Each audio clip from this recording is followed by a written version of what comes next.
All right, the Brad and Brad show is Yes. back. And one thing that I've noticed about Ventracs is that a lot of people use them on slopes because they're very stable. And I think we mentioned that earlier. So what would you say, I'm not good at slopes, what would you say our degree is here if you're good with that type of stuff? I'm not, but since the Ventrac is rated for 30 and we don't want to make any lawyers mad, I can tell this is absolutely under a 30-degree slope. So one thing I was really interested when Brad said he was bringing the Ventrac here was how it could mow a slope. So Ventrac says 30 degrees, so this is a 30-degree slope right here. And I don't have a slope gauge, a digital slope reader to tell me otherwise, so this is 30 or under. That's 30. It's clear that that's 30 degrees. Anyone could tell. So we've already done a little test run, but what I want to demonstrate here is how I have to mow this. So coming from our driveway to about maybe the 15-foot mark, because my brush hog is 5 foot wide, I can get about 3 passes. Now we have a little bit more drop off here because the pond's not perfect, but it's more consistent over there. So what I do is I do my first 15 feet, and then at some point on that Kubota, it starts feeling a little tippy. I don't have spacers on my wheels. It's the factory width. Right. Some people put 4-inch spacers for better stability. I'm not a spacer guy, so we're gonna stay with the original configuration of the tractor.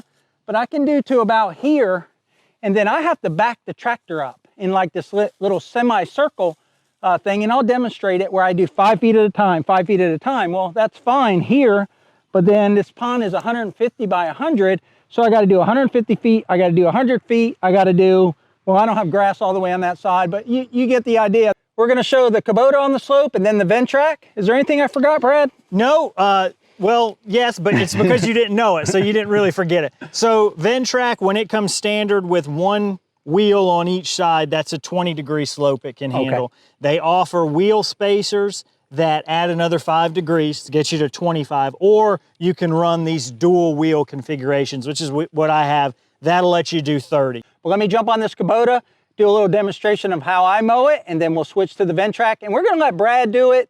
We're gonna let Copper Creek Brad do it because I am not comfortable enough on the Ventrac, and I do not want to buy a Ventrac that's in the bottom of a pond. Fair enough.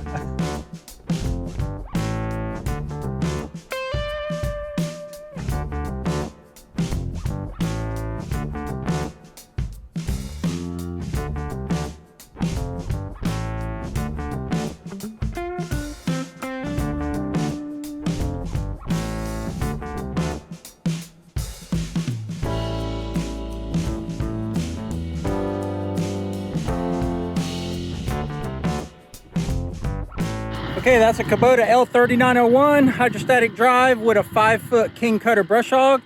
Now let's see what Brad can do with the 68-inch rough cut Ventrac mower.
So that's a pretty good slope right there.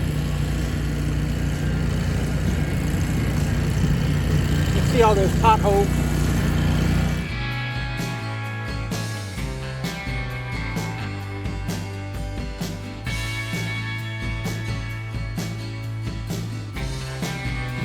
So you can see how good that looks. I mean, that does a real good job cutting it.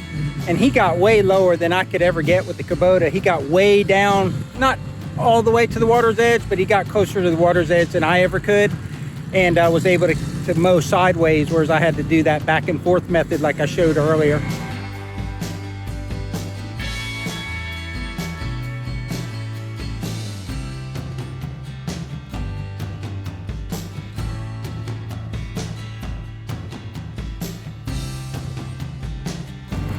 That's actually quite impressive what he's doing now. He's going all the way to the water's edge, and I've never done that. With the Kubota, that's sticking out the back of the tractor, say 6 feet, I can maybe get the tail wheel, maybe that close, but it's still kind of dicey.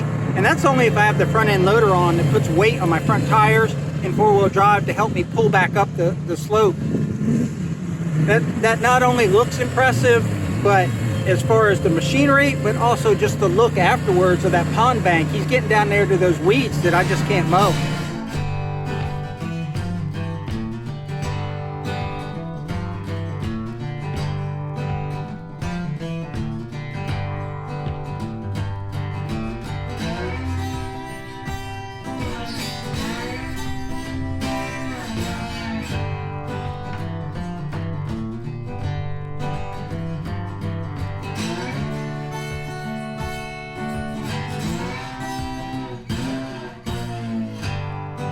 You'll see that I went further and further the more comfortable I got. But then, you know, as you go through one pass, you say, well, maybe this part's okay. So I think I nibbled closer for a few passes there until I just started, you know, having to go.